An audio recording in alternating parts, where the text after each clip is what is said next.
Estima-se que entre 5 a 15% das mulheres têm a síndrome. Mas meninas, fiquem tranquilas, pois o diagnóstico precoce e o acompanhamento médico correto é possível conviver normalmente com a doença. O primeiro passo é se informar. Por isso, convidamos a ginecologista e obstetra, doutora Laura Marchetti, para nos tirar todas as dúvidas sobre a síndrome do ovário policístico.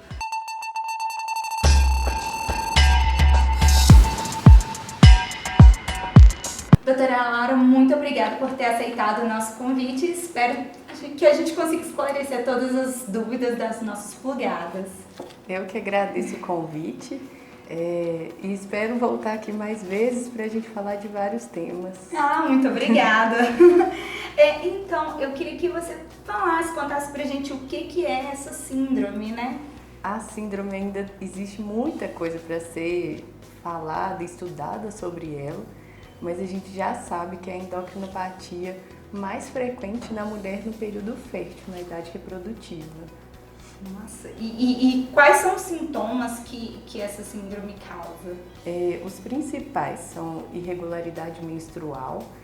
Nesses casos, a maioria das mulheres vão ter ciclos mais longos, maior que 35 dias, ou até a menorreia, que é a ausência de menstruação, e manifestações hiperandrogênicas, que é o que? Aumento de pelo, chamado de hirsutismo, acne, algumas têm alopécia, que é uma calvície mais na região frontal mesmo, e infertilidade e outras alterações como obesidade.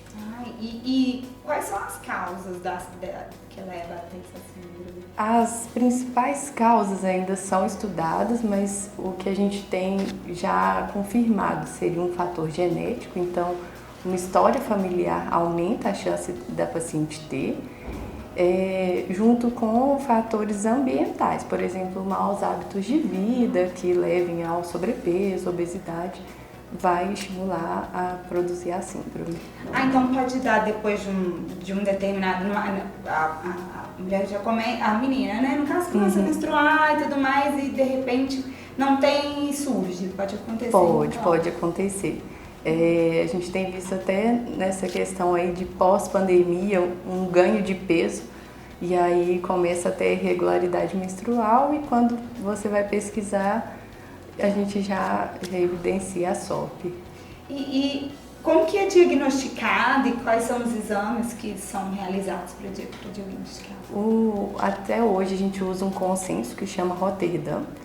E aí a gente tem 3 características e geralmente a gente tem que ter pelo menos 2 delas, que vai ser a irregularidade menstrual, algum sinal de hiperandrogenismo, aí a gente pode ter até clínico, às vezes só da paciente entrar no consultório a gente já imagina a SOP, da questão de pelos e acne, e ainda tem o ultrassom para auxiliar nessa questão da avaliação dos ovários, avaliar se tem múltiplos folículos.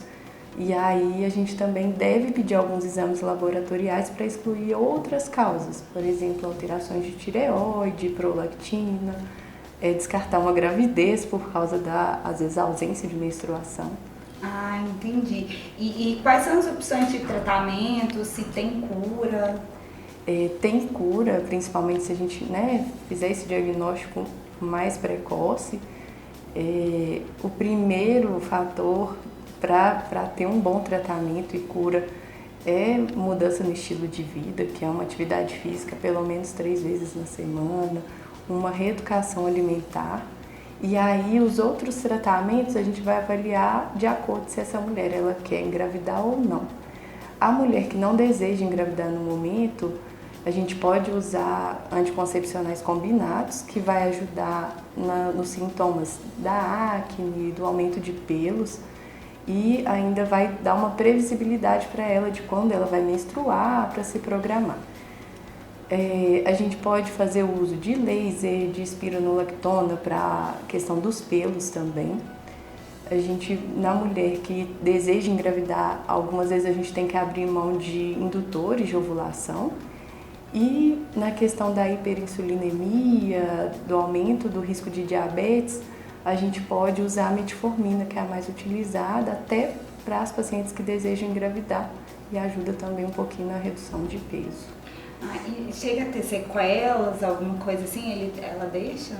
Se não tratada e evoluindo, aí a gente vai ter alguns problemas, que pode gerar a síndrome metabólica, que é uma obesidade mais central, né, abdominal. A gente pode ter alterações de colesterol, diabetes, a gente pode ter futuramente um câncer de endométrio.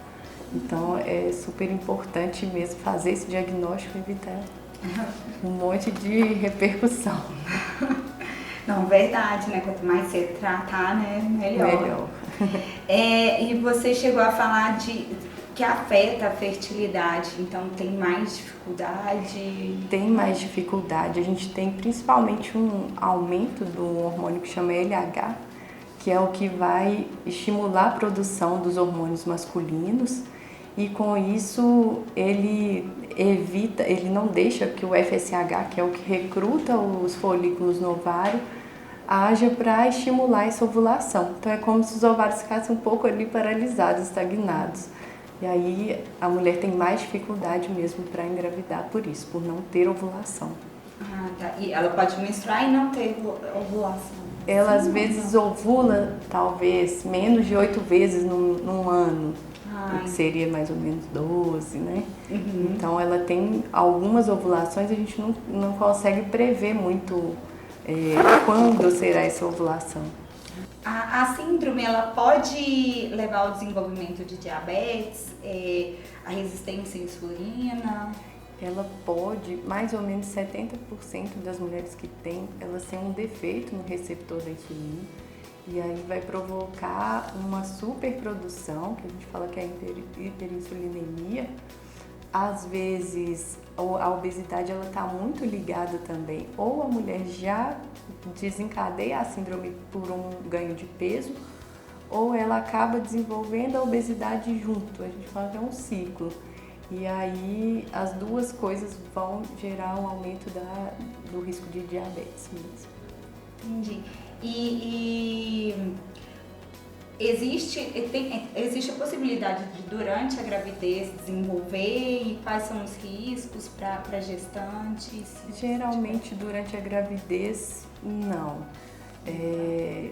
Pode ser que seja depois, com aumento de peso e tudo, e anteriormente. Doutora, e se a pessoa já possui, né, o ovário policístico e engravida, quais são os riscos? Aí a gente tem um risco aumentado de aborto, de baixo peso ao nascimento, diabetes gestacional, aumento pressórico durante a gestação. Só esse último termo, pressórico, o que isso significa, pressão? Pressão arterial? Ah, tá, porque pra tirar dúvidas do pessoal, mas não tem problema.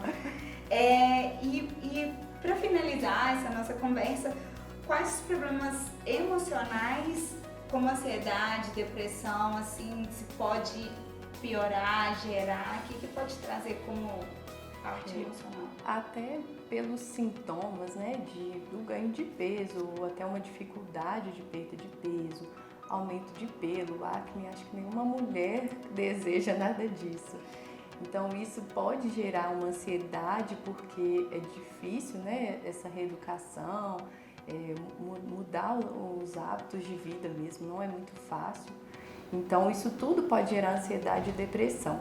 E aí eu até costumo falar que a SOP a gente não consegue tratar sozinho, a gente precisa de uma equipe multidisciplinar.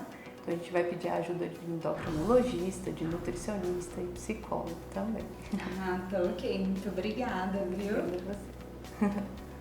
Pessoal, chegamos ao final de mais um programa.